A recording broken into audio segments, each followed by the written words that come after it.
Bueno, entonces les decía que esa hojita, ese folder, ustedes se lo van a llevar con su hojita. Si el próximo viernes se acuerdan, pues traen su mismo folder, ¿verdad? Para que se lleven su siguiente clase. Pero hay un folder que tiene su nombre y ese se va a quedar aquí. ¿Por qué? Porque a lo mejor algún día no vienen y ahí se queda su clase, ¿sí? Su hoja. Esperemos que no suceda. Vamos a empezar, ya están todos, ¿verdad? Padre Celestial, vamos a empezar este nuevo estudio. Padre, te pedimos que nos ayudes a perseverar en ti, Señor. Padre Dios, porque viene el desánimo, viene la lucha, vienen los afanes, Señor, y tenemos que perseverar, Señor, para conocerte, Dios, y para poder darte a conocer, Señor. Porque no nada más es recibir, sino es dar de lo que tú nos has dado, Señor. Padre, te pido que a los que estén aquí, Señor, recibiendo, tú los hagas sal y luz a donde estén, Señor. Yo te pido que a todos los que estamos aquí nos abras puerta donde nos desenvolvemos, nos abras puerta para compartir acerca de ti. Y nos des valentía, Señor, y nos des las palabras para hablar acerca de ti. Que este sea un tiempo, Señor, para conocerte, para amarte, Señor, más, para santificarnos más, Señor, pero también para prepararnos, Señor, para darte a conocer, Señor, con mayor efectividad, Señor. En el nombre de Jesucristo. Amén.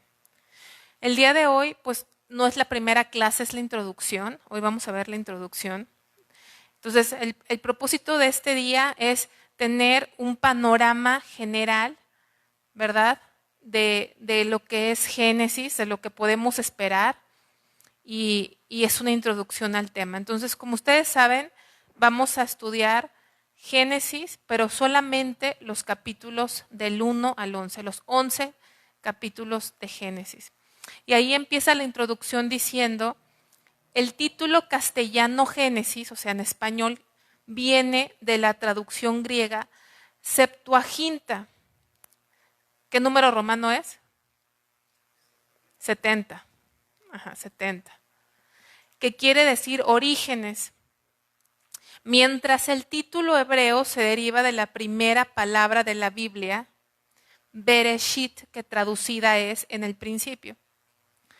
Yo creo que ustedes saben que la Biblia, el Antiguo Testamento, saben ustedes que a excepción de una porción que está en arameo, todo el Antiguo Testamento fue escrito en hebreo, ¿sí?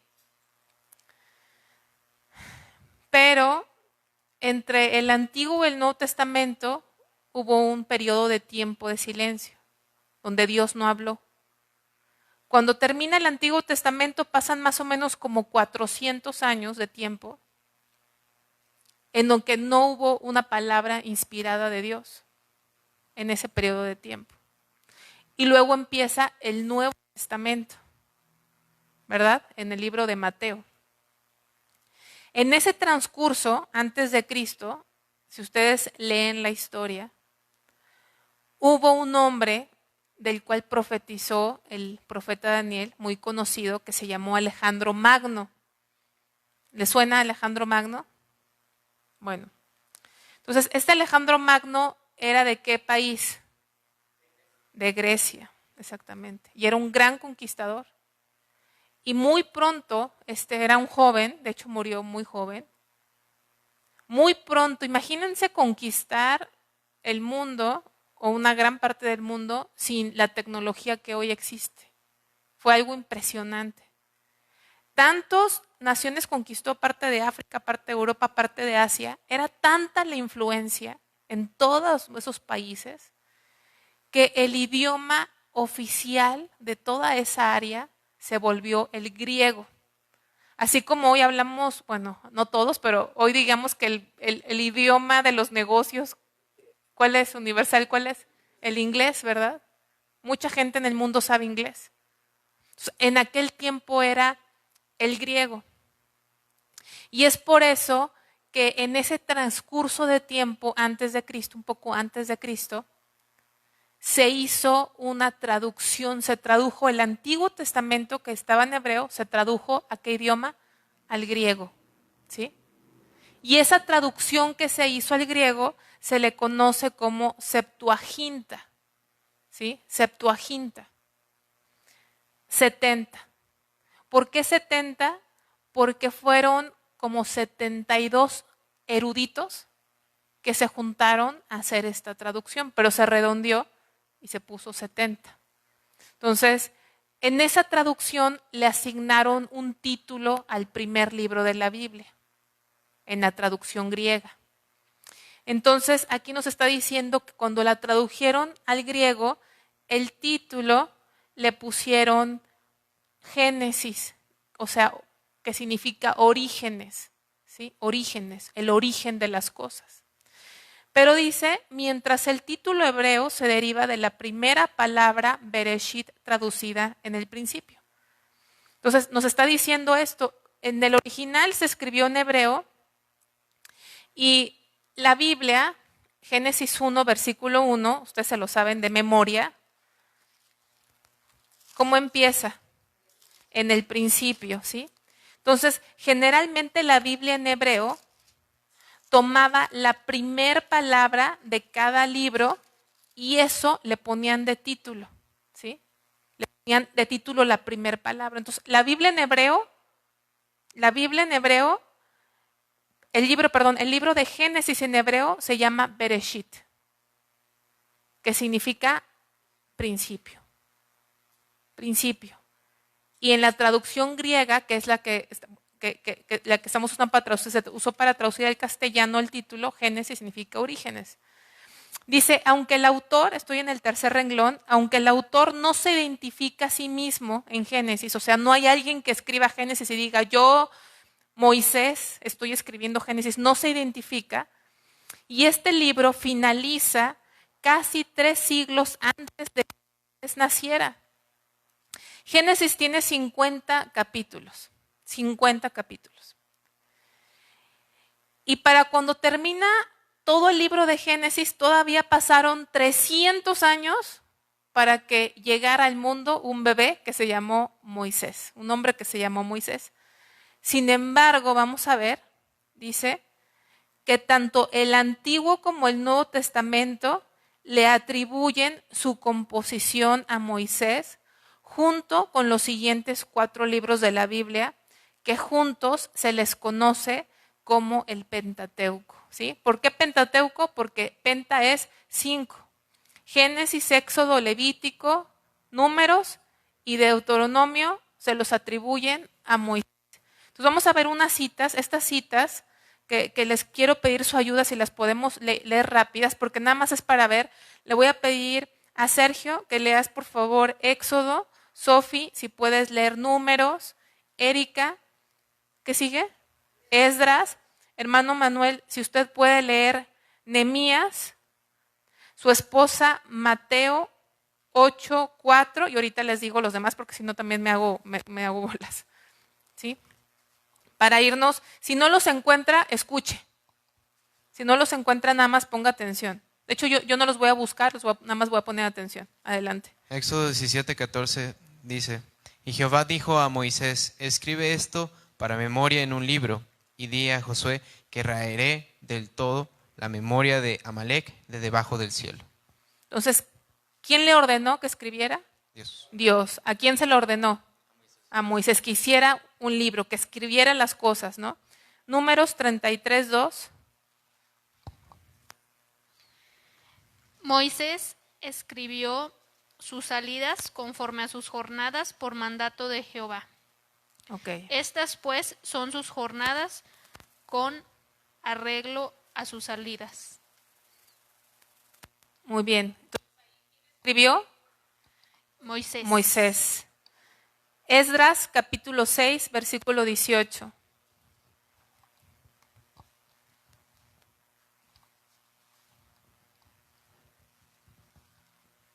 Y pusieron los sacerdotes en su turno a los levitas y en sus clases para el servicio de Dios en Jerusalén, conforme a lo escrito en el libro de Moisés.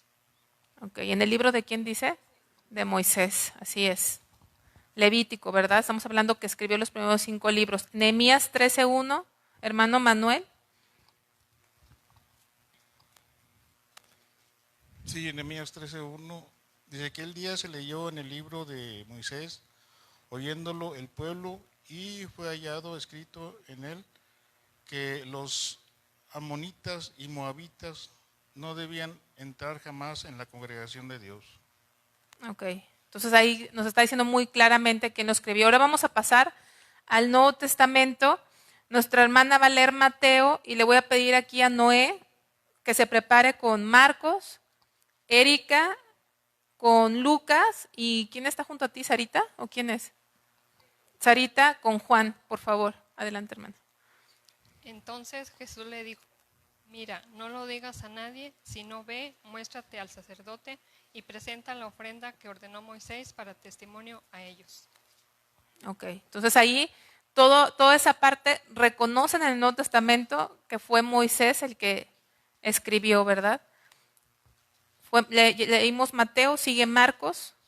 Marcos 12:26 dice: pero respecto a que los muertos resucitan, ¿no habéis leído en el libro de Moisés cómo le habló Dios en la zarza diciendo: yo soy el Dios de Abraham, el Dios de Isaac y el Dios de Jacob? Muy bien. Lucas 16:29. Dice: y Abraham le dijo a Moisés y a los profetas tienen, óiganlos. Y Abraham le dijo a Moisés y a los profetas tienen, ¿verdad? Porque los profetas también escribieron por los libros de los profetas, pero Moisés escribió los primeros libros de la Biblia. Juan 5:46. Amén. Porque si creyeseis a Moisés, me creeréis a mí, porque de mí escribió él. Amén. Entonces, fíjense, ese versículo muy importante. ¿Quién estaba hablando en ese versículo? Jesús. ¿Y qué dijo? ¿Lo tienes otra vez? ¿Qué dijo?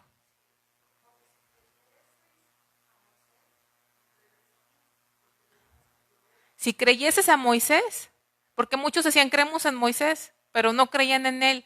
¿De quién escribió Moisés? ¿Y en cuántos libros?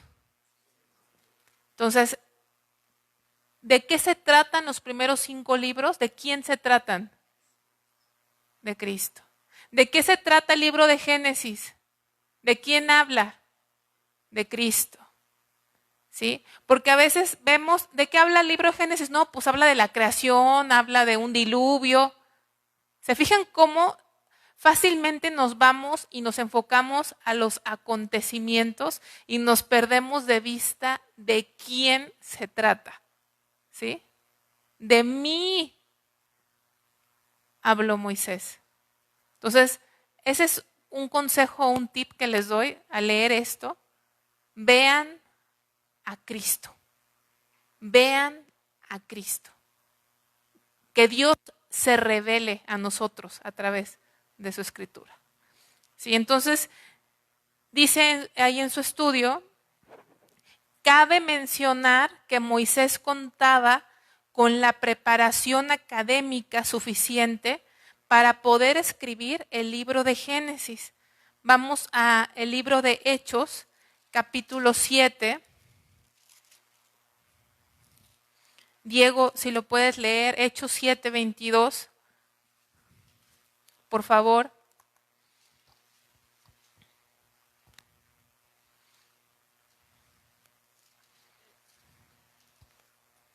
Y fue enseñado a Moisés en toda la sabiduría de los egipcios y era poderoso en sus palabras y obras. Ok, entonces Moisés no era cualquier persona, era una persona que Dios le había permitido prepararse en la escuela del faraón. ¿Sí me explico? Era una persona muy preparada, era muy inteligente. Aquí lo estamos diciendo. Porque imagínense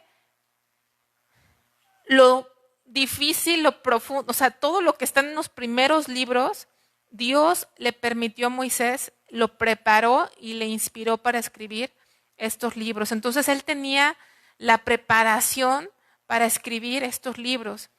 Dice, por lo que no hay ninguna razón para dudar de su autoría. Ahora, aunque obviamente ningún ser humano estuvo presente durante la creación, ¿verdad que no? Nadie. ¿Cómo supo Moisés lo que pasó? ¿Cómo supo Moisés lo que pasó si no estuvo? ¿Quién se lo reveló? Dios se lo reveló, ¿sí? Entonces dice, muy seguramente Dios transmitió este relato a Adán. No nada más se lo transmitió a Moisés, pero Dios no eligió a Adán para escribirlo. Pero Dios tenía una estrechísima relación con Adán antes del pecado, ¿sí? Y él la transmitió a sus hijos y así sucesivamente de generación en generación. Dice, la historia judía demuestra que se guardaban los registros familiares y se transmitían a las siguientes generaciones. Hermanos, mucha gente vive en una gran ignorancia pensando o preguntándose que si había escritura en ese tiempo. Hay gente que se imagina los tiempos de Adán como si fueran cavernícola la gente, ¿no? Así de, ¡ay! ¿No? Y no, somos más cavernícolas nosotros ahorita. Era una inteligencia tremenda. Adán le puso nombre a los animales. Imagínate la capacidad que podría tener alguien para hacer eso. Entonces, tenemos que entender que Dios hizo al hombre perfecto, con una gran inteligencia. Y dice aquí, posteriormente Dios le retransmitió la historia de la creación a Moisés. Sí, Moisés había escuchado cosas, pero fue Dios quien le dictó, dice, y le reveló todos los detalles que Dios en su sabiduría y soberanía decidió darnos a conocer. Está escrito lo que Dios quiso. Pero acuérdense, el propósito de Dios no era que supiéramos cada detalle de biología y de ciencia. ¿Qué quería Dios? Que le conociéramos a Él. ¿Sí? Que le conociéramos a Él. Entonces dice el siguiente párrafo, toda la Biblia es la palabra de Dios, pero Él eligió a ciertas personas para comunicarla al mundo. Hubo ciertas personas que Dios le plació, Dios eligió para que escribieran el libro que tenemos enfrente de nosotros. Vamos a ver a alguien que pueda voluntariamente ayudarme a leer 2 de Pedro 1:21. Levante la mano para que puedan acercarle el micrófono. Mi hermana Pilar, por favor. Dice, porque nunca la profecía fue traída por voluntad humana, sino que los santos hombres de Dios. Amén. Entonces, los santos hombres de Dios hablaron inspirados ¿por quién? O sea, no escribieron lo que ellos pensaron, no escribieron lo que ellos pensaron que se vería más bonito, no escribieron lo que ellos pensaron que era más importante, escribieron siendo inspirados por el Espíritu Santo. Es un milagro que la Biblia en su totalidad conserve una perfecta armonía cronológica y temática, a pesar de que los escritores eran de diferentes épocas, diferentes oficios, de diferentes estratos sociales y de diferentes lugares. Si nosotros hiciéramos hoy aquí una prueba y les digo a todos, a ver, todos quiero que escriban una hoja de algo. Todos nosotros. Nos vemos en 30 minutos para ver qué escribieron. ¿Ustedes creen que lo que escribiríamos tuviera una armonía? No, ¿verdad? Cada quien escribiría quién sabe qué. Y eso que estamos en el mismo lugar. Somos de más o menos un rango de edades parecidos. O sea, tenemos una vida similar. Ahora imagínense ellos cientos de años a diferencia unos de otros, en diferentes países, en diferentes clases sociales, sin nunca haberse visto, y la Biblia conserva una perfecta armonía desde Génesis hasta Apocalipsis. Entonces, esa es una evidencia que no es un libro cualquiera. Los primeros 11 capítulos de Génesis abarcan un periodo aproximado de 2000 años, fíjense, 2000 años. Ahora, nunca se confundan, una cosa es el periodo que abarcan y otra cosa es el periodo en que se tardaron en escribirlo, ¿sí? Es como cuando te platican la vida de alguien que ya murió y ves una película de alguien, pues la persona vivió 80 años, pero tú te avientas la vida en 1 hora en la película, ¿verdad? Entonces hubo un tiempo en que se escribió, Moisés lo escribió, pero el periodo que narró Moisés pasaron 2000 años. ¿Cómo lo sabemos?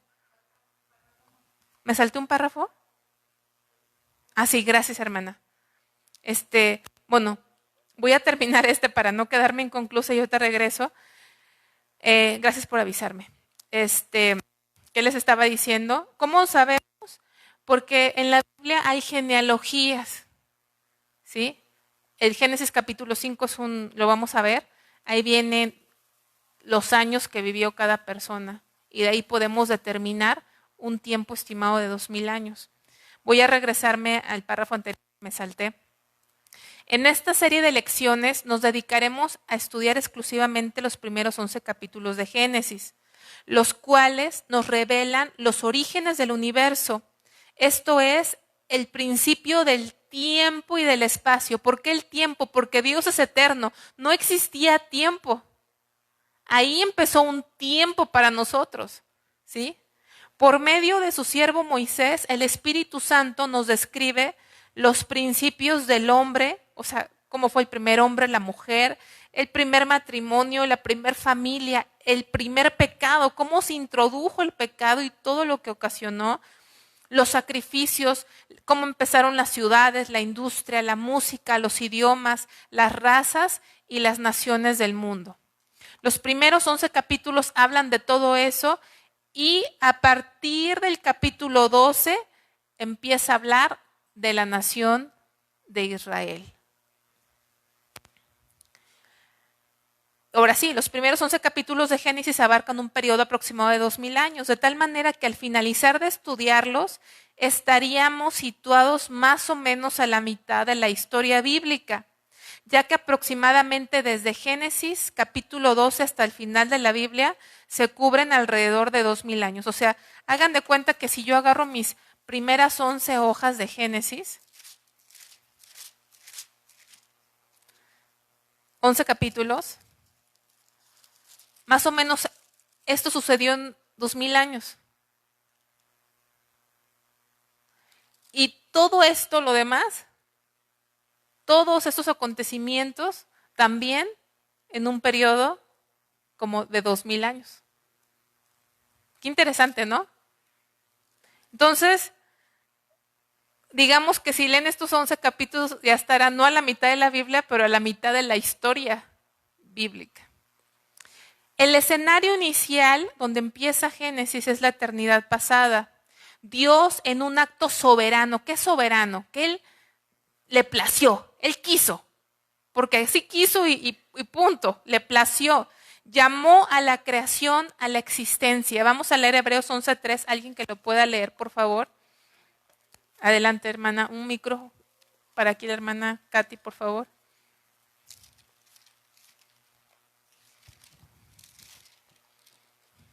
Por la fe entendemos haber sido constituido el universo por la palabra de Dios, de modo que lo que se ve fue hecho de lo que no se veía. ¿Algún comentario, hermana? Bueno, la palabra dice que nosotros caminamos por fe, no por vista. Uh-huh. Entonces, así como Moisés, él no vio, la realidad es que él no vio, no había nacido aún, y él creyó y escribió lo que Dios le pudo revelar.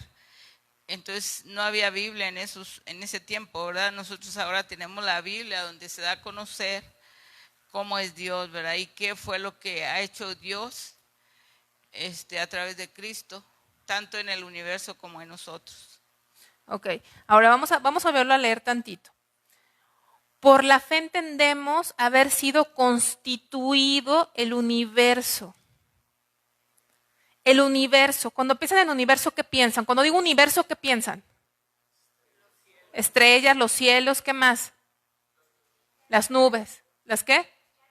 El planeta. Todo eso existía, no existía nada. Entonces dice aquí, por la fe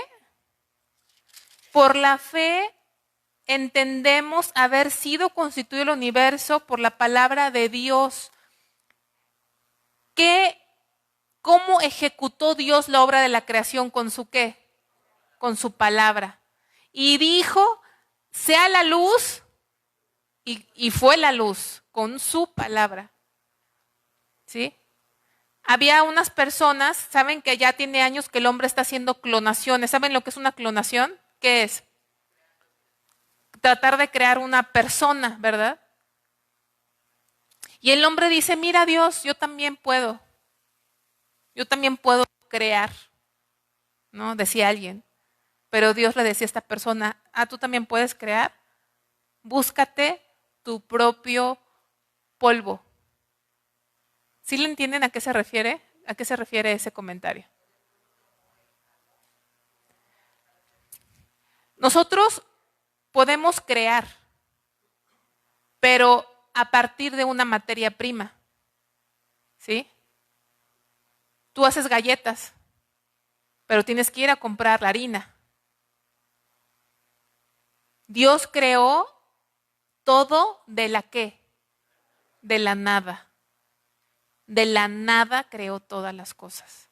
Entonces, Dios así lo hizo y dice, después de equipar y decorar toda la creación, llegó el punto más culminante, el punto más especial. Ahora sí que digamos que lo dejó hasta el final, preparó lugar para ese momento e hizo al hombre a su imagen y bondadosamente lo convirtió en su representante y corona de la creación. Vamos a leer Génesis capítulo 2, versículos 27 y 28. ¿Quién por favor levanta su mano para que le pasen el micrófono?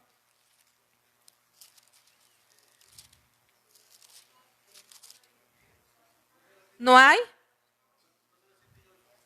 No. Entonces es 1, no 2. Es capítulo 1. Por favor, ayúdenme ahí, Vicky, a corregir esa clase. 1, 27 y 28.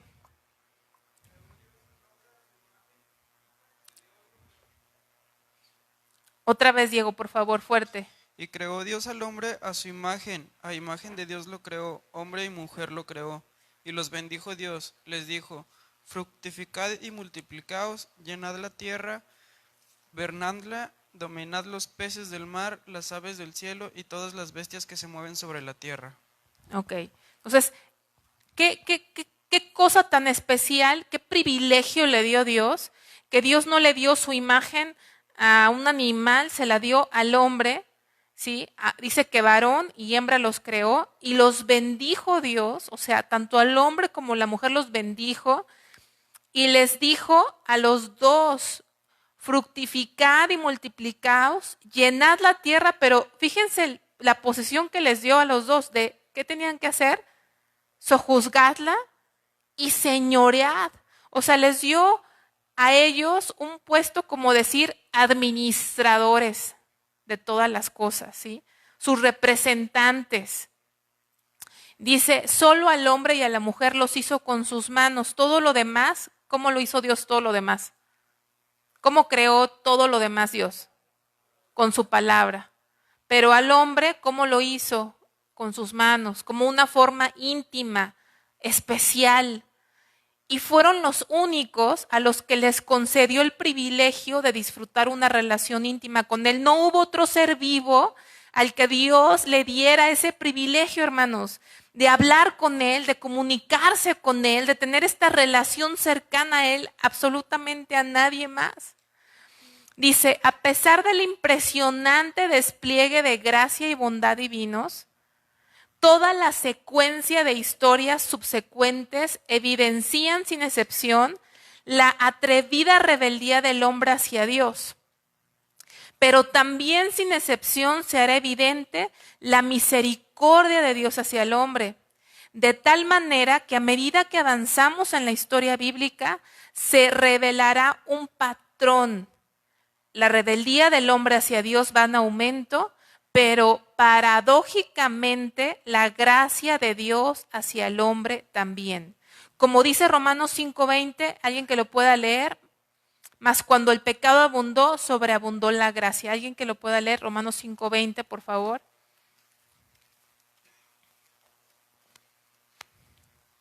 Romanos 5:20. Pero la ley se introdujo para que el pecado abunde, mas cuando el pecado abundó, sobreabundó la gracia. Amén. ¿Qué quiere decir esto que leímos, hermanos? Quiere decir que Dios no tenía ninguna obligación de darle un lugar especial al hombre, ¿o sí? Pudo haberlo hecho como otro animal. Le dio un lugar especial, pero ¿qué hizo el hombre? ¿Qué hizo? Se rebeló contra él. Lo traicionó. ¿Sabes cómo le llamas a alguien que tú le das todo y te desobedece en el único mandamiento que le dijiste que no hiciera? ¿Sabes cómo lo llamamos? Traición. Es una traición. Pero fíjense que no nada más quedó ahí, sino aquí dice en su estudio que a medida que avanzamos en la historia bíblica se va a revelar un patrón. ¿Saben lo que es un patrón? A lo mejor pensaron en su jefe. ¿Qué es un patrón? ¿Algo que qué? Algo que sucede continuamente, un patrón, ¿verdad? ¿Y cuál es ese patrón? Que el hombre sigue pecando. Cuando leemos la historia de la Biblia y la historia de la humanidad, el hombre sigue un patrón de pecado en contra de Dios y cada vez peor y peor, pero para sorpresa de todos nosotros, por eso dice paradójicamente, o sea, no nos podemos explicar, Dios, en lugar de destruir esa humanidad que cada vez está peor, no puedo explicar esto, hermanos, lo que acabamos de leer, lo que leyó Linda. Entre peor era el comportamiento del hombre, que era mayor la misericordia de Dios. Qué inexplicable. No hay forma en que podamos explicar esto. Así es Dios. Y ese es el patrón que vamos a ver en la Biblia. Dice, aunque estos capítulos nos dan información relevante acerca de la creación, o sea, vamos a aprender muchas cosas que vienen acerca de la creación, ¿sí? Vamos a aprender muchas cosas también que tienen un respaldo científico en las siguientes clases. Pero no es el propósito de Dios que aprendamos ciencia. Dice, el propósito fundamental de Dios no es darnos un conocimiento científico o histórico. No es que sepamos muchos datos, sino ¿cuál es el propósito, hermanos? Revelarse a sí mismo y dar a conocer su plan eterno. ¿Cuál es el propósito por el que Dios nos dejó este libro? Revelarse a sí mismo. Es en los primeros capítulos de la Biblia donde se nos revela el por qué necesitamos ser salvos y el plan infalible de Dios para lograrlo. Mucha gente tiene años en la iglesia y todavía no entiende por qué necesito ser salvo. No entiende por qué soy pecador. Y es lo que Dios nos ayude con su Santo Espíritu, nos revele a cada uno. ¿Por qué? Ahí vamos a ver por qué necesita la humanidad ser salva y cuál es el plan infalible. ¿Saben lo que significa la palabra infalible? Que no falla. Entonces, fíjense, vamos a ver en este libro que desde el principio hay tres luchas. Número 1, la lucha del ser humano durante toda su vida, la lucha entre hacer lo bueno y lo malo. ¿Tú la has vivido? ¿Sí? ¿Quién se relaciona con esa lucha? Todos, ¿verdad? Todos. Todos tenemos una lucha entre hacer lo bueno y no hacerlo. Lo vamos a ver desde el principio. Romanos 7, de 18 y 19. ¿Quién lo puede leer, por favor?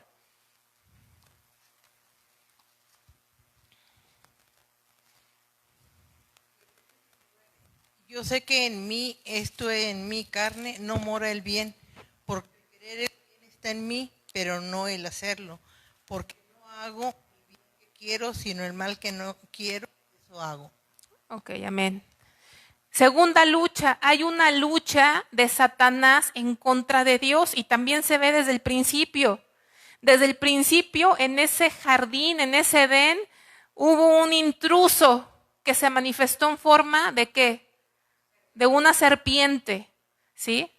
Entonces, hay una lucha de Satanás contra Dios, es un conflicto invisible, ya que sucede entre bastidores, atrás del telón del acontecer humano. La gente vive, ve las guerras, ve las noticias, vemos y vamos y venimos, pero mucha gente, y tú y yo estábamos incluidos, no teníamos idea de que había una guerra invisible entre el reino de las tinieblas y el reino de la luz. Vamos a ver Colosenses 1:13.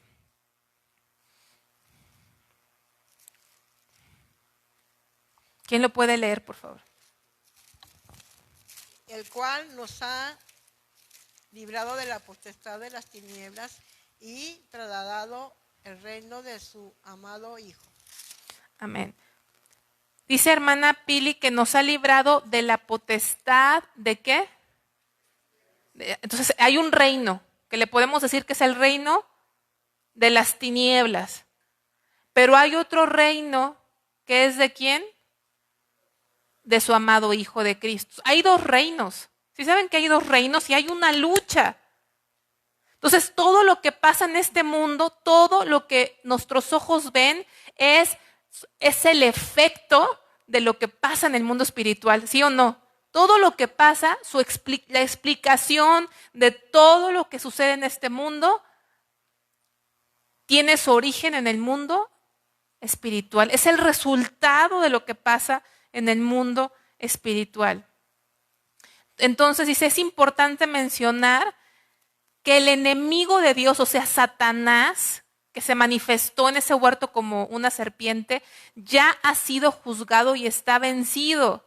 Es importante porque quiero que sepan que hay gente, han visto un símbolo que se parece precisamente a la bandera de Corea, que es como un círculo, que le llaman creo que el yin yang, un círculo, y luego está dividido así. ¿Sí lo han visto? Y tiene dos puntitos. Hay gente que toma ese símbolo y explica que hay una guerra entre el mal y el bien. Pero dicen que es una guerra entre dos poderes iguales, ¿sí? Dos poderes iguales y entre dos dioses iguales y que no se sabe quién va a ganar al final. ¿Ustedes qué piensan? Que no, ¿verdad? Sí hay una guerra, pero no es el mismo poder. Porque solamente hay uno que es todopoderoso, ¿sí? Y Satanás ya está vencido. Los satánicos creen que Satanás puede ganar la guerra a Dios. ¡Qué mentira! Mucha gente, o sea, hay gente, hermanos, que está, dice la Biblia que Satanás ha cegado el entendimiento de la gente. Y mucha gente cuando ve las guerras y ve la maldad, piensa que Dios está perdiendo la guerra. Mucha gente piensa, Dios está perdiendo la guerra, hermanos. Dios ya ganó la guerra. Pero Él progresivamente nos está llevando hacia un plan que ya está escrito. Entonces vamos a ver, para que nos quede claro que Satanás ya fue juzgado. Satanás fue juzgado y por eso está enojado. Satanás está enojado porque ya fue juzgado. Ya está vencido, pero no se da por vencido, ¿sí? Juan 16:11, ¿quién lo puede leer, por favor?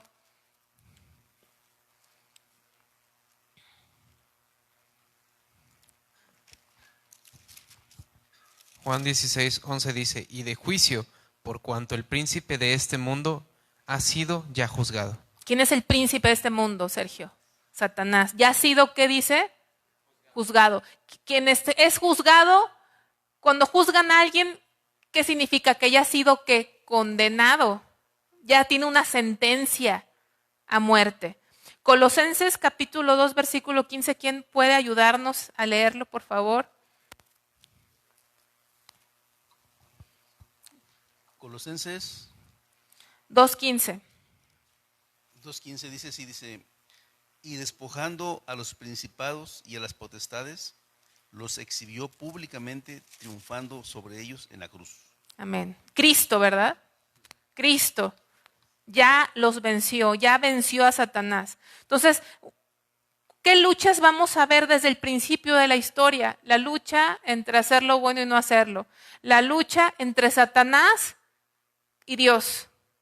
Y la tercera lucha, si le podemos llamar lucha, no es exactamente una lucha, pero quiero que entiendan esto. La lucha de Dios por redimir al hombre. El hombre, el primer hombre, o sea, Adán traicionó a Dios y después huyó de él. ¿Se acuerdan? Cuando Adán pecó contra Dios, ¿qué hizo? Se escondió, ¿verdad? Y esa misma historia se ha repetido sin excepción en cada hombre y cada mujer que ha nacido en la tierra, hermanos. Todos los seres humanos nos hemos convertido en fugitivos de Dios. ¿Sabes qué es un fugitivo? Alguien que huye, huye, huye. Huye de Dios, huye de Dios, huye de Dios. Aún como cristianos, a veces no nos queremos congregar, ¿sí o no? Huimos de Dios, huimos de Dios. Entonces, ¿cómo dice ahí? Perdón, ¿dónde estoy? Entonces, gracias. Entonces, cada hombre y cada mujer que nace en esta tierra huye de Dios. No busca a Dios. No está en nuestra naturaleza el buscar a Dios. Pero dice aquí, inexplicable y gloriosamente. Dante sí tiene hoja, ¿verdad? Ok.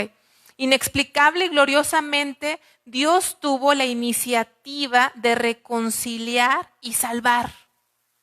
Esta es precisamente la historia de redención que se cuenta en toda la Biblia.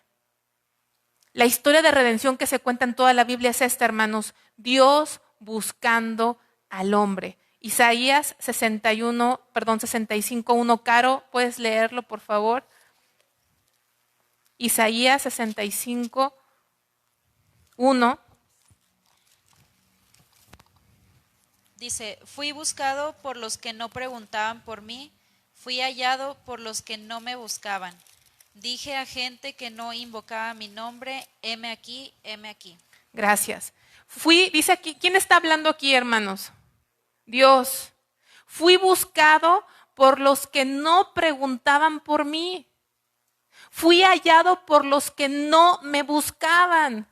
Dije a gente que no invocaba mi nombre, heme aquí, heme aquí. Entonces te voy a decir algo. Dios llamó una religión. Hay una gran diferencia. Hay una gran diferencia entre religión y redención. Hay una diferencia entre religión y redención. ¿Sabes qué es religión? Es el hombre buscando a Dios, pero no es cierto, porque lo vamos a ver ahorita. La redención es Dios buscando al hombre. Toda la historia de la Biblia, hermanos, toda la historia de la Biblia trata de Dios buscando al hombre, buscando al hombre, buscando. Aquí estoy, Manuel, aquí estoy. Noé, ¿cuántas veces te ha buscado Dios? ¿Estás aquí por ti? Y desde que le conoces hace 20 años, ¿cuántas veces tú ya no hubieras regresado? ¿Y quién es el que te trae? Dios. Todo el tiempo. Nosotros somos el producto de una constante búsqueda de Dios por nuestras almas. Él nos está buscando. Por eso dice aquí, a los que no preguntaban por mí, aquí estoy. Virginia, aquí estoy. Aquí estoy. veme a mí. No soy una religión, soy yo, el Dios, el creador de toda la tierra. Entonces, de eso se trata. Dice, en otras palabras, Dios lucha para salvar. Fíjense, ¿por qué es una lucha? Porque Dios lucha ¿por qué es una lucha? Porque Dios quiere salvar a alguien que no quiere ser salvado. Tú querías, Señor, yo quiero que tú me salves, Dios, no querías. Y a veces, aún conociendo, pareciera que no quisiéramos. Ahí mismo voy a leerlo, Isaías 65, el siguiente versículo 2, dice, extendí mis manos todo el día, dice Dios, todo el día extendí mis manos abiertas, o sea, de recibir a un pueblo rebelde, el cual anda por camino no bueno, en pos de sus pensamientos, pueblo que en mi rostro me provoca de continuo a ira. Eso dice que lucha por salvar a alguien que no quiere salvado. Dice todos los días, todo el día he estado así, dice Dios, todo el día he estado así, pero el pueblo no quiere nada conmigo. A ver, ¿algunos de ustedes alguna vez se han enamorado? Bueno, de su esposa, ¿verdad? De su esposo. ¿Han escuchado eso que dicen lucha por él? ¿No? Lucha por amor, por su amor de esa persona. ¿Qué es luchar por el amor de una persona? ¿Cómo? Llamar la atención. Bueno, cuando luchas por el amor de alguien, hacer lo que sea necesario para estar con esa persona, ¿verdad? Entonces, Dios no lucha para ganar nuestro amor, no, Él es Dios. Pero Él lucha por amor para salvarnos, para que no nos vayamos a extraviar. Hermanos, todo el tiempo de tu vida, Él te está atrayendo a Él, ¿no es cierto? Todo el tiempo. Si fuera por nosotros, no estaríamos aquí. Romanos 3, vamos a ver, Romanos 3, alguien que lo pueda leer, versículos del 10 al 12.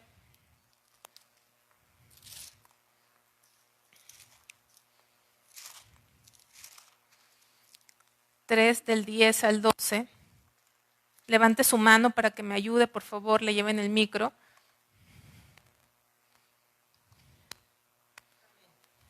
¿Qué dice? Como está escrito, no hay justo ni aun uno, no hay quien entienda, no hay quien busque a Dios. Todos se desviaron a una, se hicieron inútiles. Bueno, no hay ni siquiera. Ok, pues ahí lo dice, la Biblia lo dice y la Biblia no miente. No hay quien haga lo bueno, no hay ni siquiera uno. Ahora, mejor alguien va a decir, pero yo hago lo bueno. Yo conozco gente que hace lo bueno, pero lo bueno al estándar del hombre, porque nuestro estándar de bueno está aquí o está a veces hasta acá, por los suelos. Pero aquí es el estándar de ¿quién? De Dios. Y es muy alto su estándar de lo que es bueno. Dice, así como desde el principio se manifestó el pecado, también desde el principio se reveló la solución. Desde el principio de Génesis nos habla de cuál iba a ser la solución de Dios. Vamos a Génesis 3:15, yo lo voy a leer. Génesis 3:15 dice, y pondré enemistad entre ti y la mujer y entre tu simiente y la simiente suya. Esta te herirá en la cabeza y tú le herirás en el calcañar. Aquí está diciendo Dios que Él va a darle un golpe de cabeza en la cabeza a la simiente ¿de quién? De la serpiente. Un golpe en la cabeza es un golpe de muerte. Desde aquí lo está diciendo.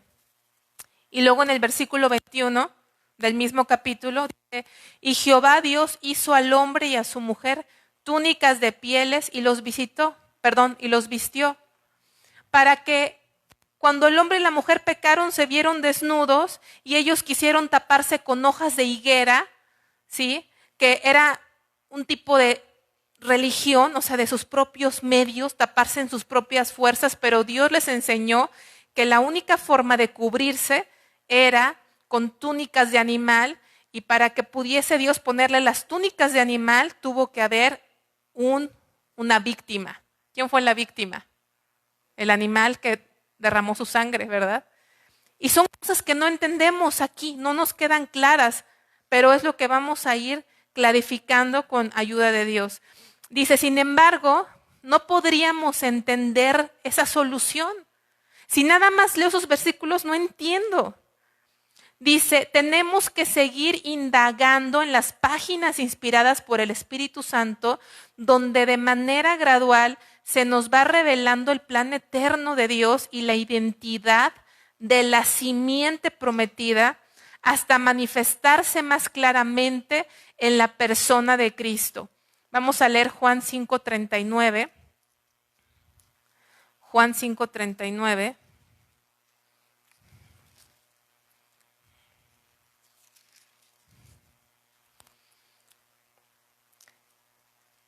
Voy a leerlo yo. Dice, escudriñad las Escrituras. Escudriñad es lo que vamos a hacer. Esta es la introducción, pero si Dios nos permite, el próximo viernes vamos a empezar desde el versículo 1, ¿sí? Y ahí en su hojita va a haber preguntas y respuestas. Hermanos, y nadie lo sabemos todo, ¿verdad? A lo mejor van a ser preguntas que no vamos a saber, pero vamos a estudiar, vamos a investigar lo que no sepamos. Aquí venimos a aprender. Todos, no hay nadie aquí que lo sepa todo, ¿verdad que no? Nadie. Entonces, el próximo viernes va a haber preguntas en su hojita, respuestas, y vamos a empezar versículo por versículo con la ayuda de Dios. Esto solamente es una introducción, que a lo mejor cuando terminemos el curso van a regresar a la introducción y les va a quedar más clara, si ahorita no les está quedando clara. Pero aquí dice escudriñar, y eso es lo que vamos a hacer. ¿Sabes qué es escudriñar? Es detalladamente, profundamente, ir deshebrando. Dice la Escritura, porque a vosotros os parece que en ellas tenéis vida eterna. Y ellas, estas son las Escrituras, ellas, ¿de quién hablan? De Cristo. De Cristo. ¿De qué se trata esto? De Cristo. No son historias de allá y acá, porque a veces, no, ¿de qué habla la Biblia? No, pues una ballena, una grandota que se comió un señor, y luego habla de que hubo un diluvio, y luego habla de que hubo una burra que habló, y nos sabemos todas las historias, pero no se nos ha revelado Él, porque no hablamos de Él. Hablamos de todas las historias, pero no de Él. Ellas hablan de Él. Entonces dice, para mayor comprensión de lo antes mencionado, a continuación se enlista un ejemplo de la revelación de Cristo en cada libro de la Biblia. Considere que esta lista contiene solamente un ejemplo por libro, pero Cristo se manifiesta múltiples veces en cada uno. Cristo está en toda la Biblia. Vamos a empezar, no vamos a buscar las citas porque nos vamos a ir a las 12 de la noche. Esas las buscan en su casa. ¿Cuál es el primer libro de la Biblia? Y en el 3:15 que acabamos de leer, no viene la palabra Cristo, pero aparece la simiente de la mujer. Y cuando empiezas a leer Génesis, si tú no has leído, ahorita tú porque ya sabes más de la palabra, pero si tú no supieras nada y de repente estás abriendo la Biblia por primera vez y dices, la simiente de la mujer, ¿y eso qué es? Pero gradualmente, ¿sabes qué es gradualmente? Poco a poco se nos va abriendo la revelación de la historia de la redención. Segundo libro, el Cordero Pascual. Tercer libro, ¿qué son sacrificios? ¿Quién es ese sacrificio? Cristo. Números, la peña golpeada. Deuteronomio, el profeta prometido. Josué, el príncipe del ejército de Jehová, no era Josué, era Cristo. Jueces, el libertador divino. Ruth, el pariente redentor. Primero de Samuel, el sacerdote fiel. Segundo de Samuel, el cantor de Israel. Primero y segundo de Reyes, el rey que vendrá. Primero y segundo de Crónicas, el que edifica el templo. Esdras, el restaurador del templo. Nehemías, el restaurador de la nación. Tú veías a Nehemías, pero ¿a quién te faltó ver? ¿Quién es el que restaura? Cristo. Esther, el preservador de la nación. Job, el redentor que vive. Salmos, el que guarda Israel. Proverbios, la sabiduría de Dios. ¿Quién es la sabiduría de Dios? Cristo. Eclesiastés, el predicador. Cantar de los cantares, Él es el amado. Isaías, el siervo sufriente. Jeremías, el hacedor del nuevo pacto. Lamentaciones, no era Jeremías. ¿Quién se lamentaba por su pueblo? Cristo. Ezequiel, la gloria de Dios. Daniel nos habla del Mesías venidero. Oseas, el amante de los infieles. Joel, la esperanza de Israel. Amós significa en hebreo el llevador de las cargas. Abdías, el salvador de su pueblo. Jonás, el resucitado. Jonás, que eso que se lo comió ese animal, no sabemos si es ballena, ese pez grande, ¿a quién estaba apuntando? A Cristo, que bajó, ¿verdad? Que fue sepultado y resucitó. Contamos la historia, pero realmente apunta a Cristo. ¿En qué libro voy? Miqueas, ¿verdad? El Señor de Israel, Nahum, el destruidor, Habacuc, el santo Dios, Sofonías, el rey de Israel, Ageo, el deseado de las naciones, Zacarías, el renuevo, Malaquías, el sol de justicia. Y empezamos con el Nuevo Testamento. Mateo, el rey de los judíos. Marcos nos habla del siervo del Señor. Lucas, del Hijo del Hombre. Juan, del Hijo de Dios. Hechos, el que regresará. Romanos, Cristo es la justicia del creyente. Primera de Corintios, Cristo es la santificación del creyente. Segunda de Corintios, Cristo es la suficiencia del creyente. En Él estamos completos. Gálatas nos habla del fruto del Espíritu. ¿Quién es el fruto? Cristo.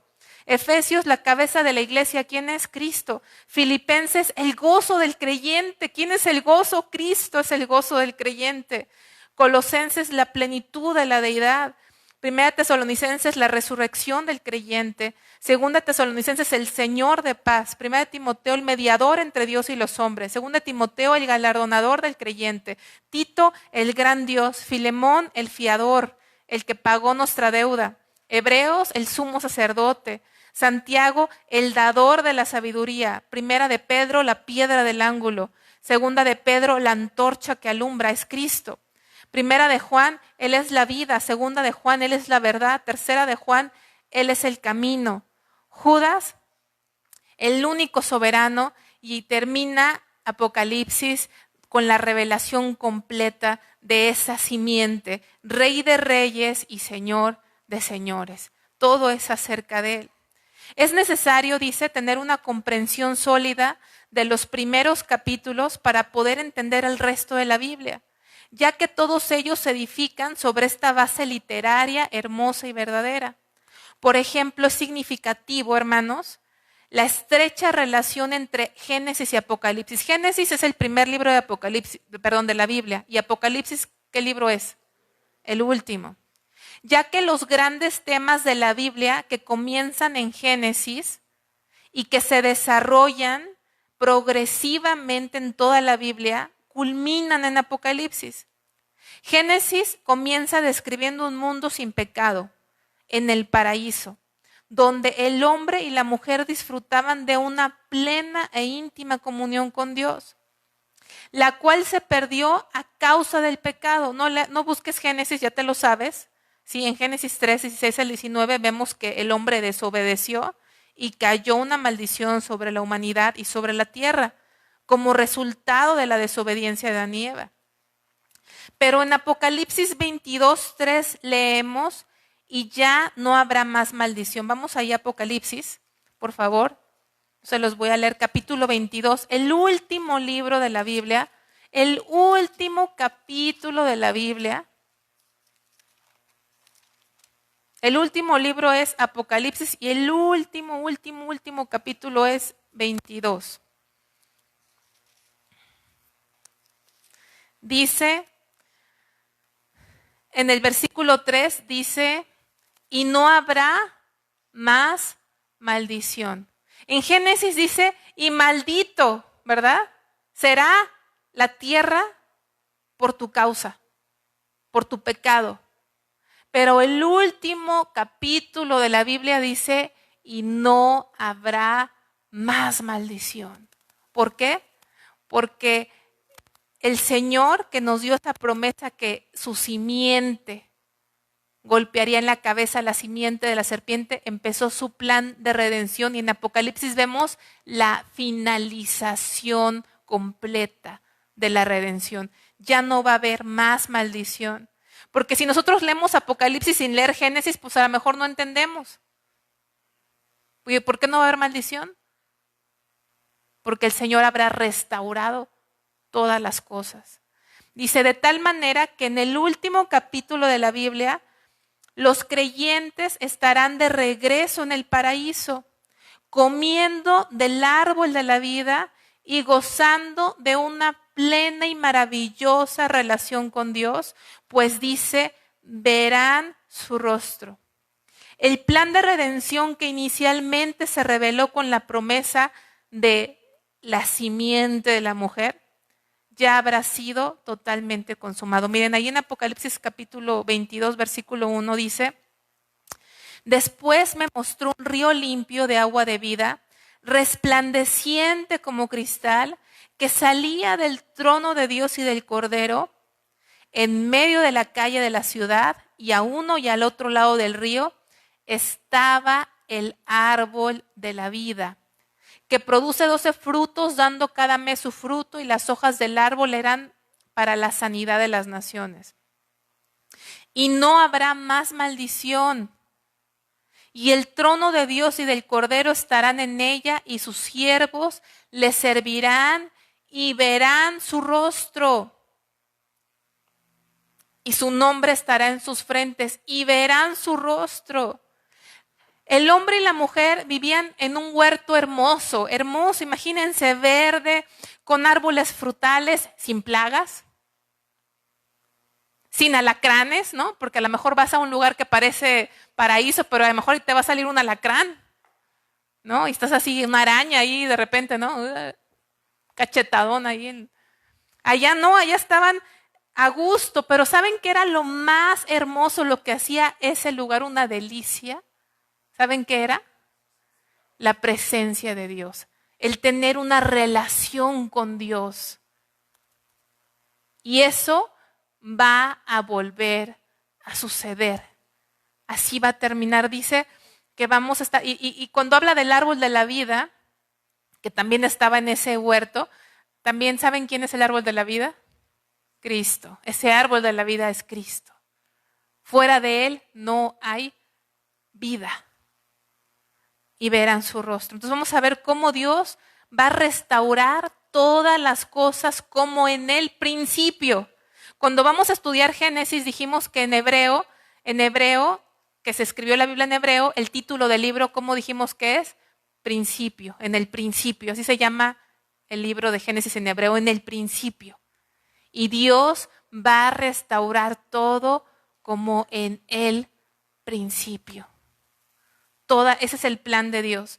Dice, en conclusión, en estos 11 capítulos encontraremos las respuestas a las preguntas más importantes que la humanidad se ha hecho desde la antigüedad.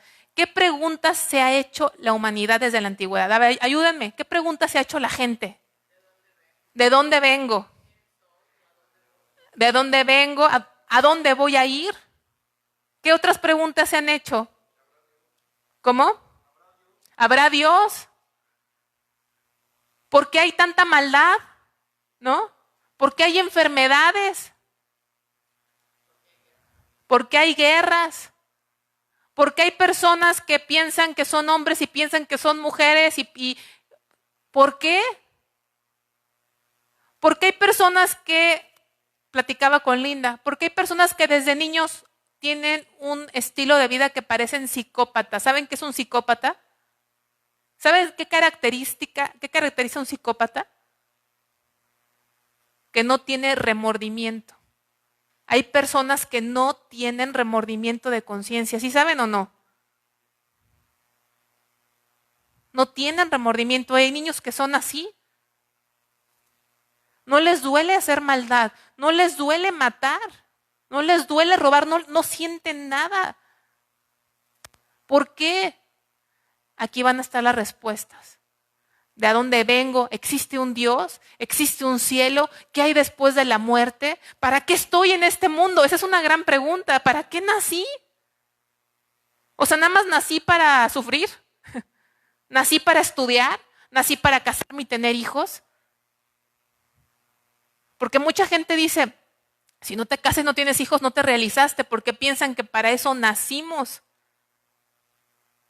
Hay gente frustradísima porque no pudo tener hijos y piensan que ya no vivieron la vida al máximo porque no tuvieron hijos, porque piensan que a eso vinieron. Y aquí nos va a decir en los siguientes capítulos a qué venimos y por qué venimos y con qué propósito estamos. Entonces yo los invito, porque estos contestan, porque hay razas de colores, porque hay unos que son negritos, otros morenos, otros chaparritos, otros chinitos. ¿Por qué hay razas? ¿Por qué hay idiomas? ¿Por qué hay fósiles de dinosaurios? ¿Y dónde están los dinosaurios, hermanos? ¿Dónde? ¿Dónde están? ¿Dónde quedaron? ¿Son fábulas eso de que hay huesos de dinosaurios fósiles? Son reales. Aquí vamos a ver que hubo dinosaurios. Todas las respuestas están aquí. Pero más que todas esas respuestas, dice aquí, dice, en conclusión, en estos 11 capítulos encontramos las respuestas a las preguntas más importantes que la humanidad se ha hecho desde la antigüedad. Pero más allá de eso, el Espíritu Santo nos permite comenzar a ver la vida con mayúscula. Vamos a Juan 14:6. Alguien que lo pueda leer, el último versículo del día de hoy. Juan 14:6, por favor. Juan 14:6.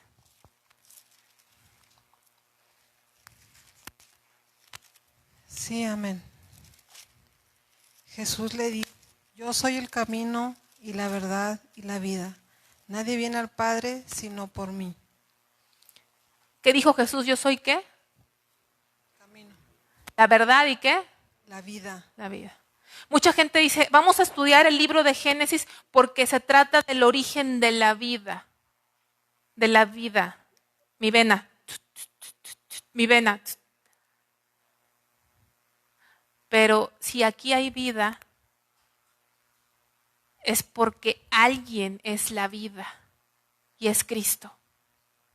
Entonces, no vamos a enfocarnos a la vida en el planeta, sino que el Espíritu nos revele quién es la vida. Él es la vida y porque Él vive es que nosotros vivimos. Él es la vida. Él es la vida. ¿Para qué quiero conocer los orígenes de la vida? El animalito. Si me pierdo al dador de la vida, a la fuente de la vida. De Él se trata este libro. Me faltó la 1 Timoteo 1:17. Dice, es nuestra oración, esa la pueden leer en su casa, es nuestra oración que Dios se revele, o si la tiene alguien, la puede leer, levante su mano. Es nuestra oración, gracias Sergio, es nuestra oración que Dios se revele al corazón de cada persona que se disponga a conocer al Dios verdadero y su plan eterno, trayendo como resultado una genuina e intensa devoción al Rey eterno, inmortal, invisible y único Dios. 1 Timoteo 1:17 dice, por tanto, al Rey de los siglos, inmortal, invisible, al único y sabio Dios, sea honor y gloria por los siglos de los siglos. Amén. Amén. Entonces, si Dios, hermano, si tú te dispones, si alguien se dispone a conocerle a Él, ¿quién eres Dios? ¿Quién eres tú y qué quieres de mí? Yo estoy segura que si lo haces con un corazón genuino, Dios se te va a revelar. ¿Cuántos quieren que Dios se les revele? Todos. Yo quiero que Dios se me revele. No, yo ya lo conozco, ya tengo 30 años, hermanos, nos falta mucho más conocerle a Él. Entonces vamos a hacer una oración. Padre, gracias, Señor, por este tiempo, por tu palabra. Te pido que no regrese, Señor, vacía, sino que haga aquello para lo que tú lo enviaste, Señor. Ayúdanos a no estar informados, sino formados. Ayúdanos a conocerte y amarte, Señor. Abre nuestros sentidos espirituales para verte a ti, Señor. Y danos paciencia y perseverancia para seguir. En el nombre de Jesús, amén.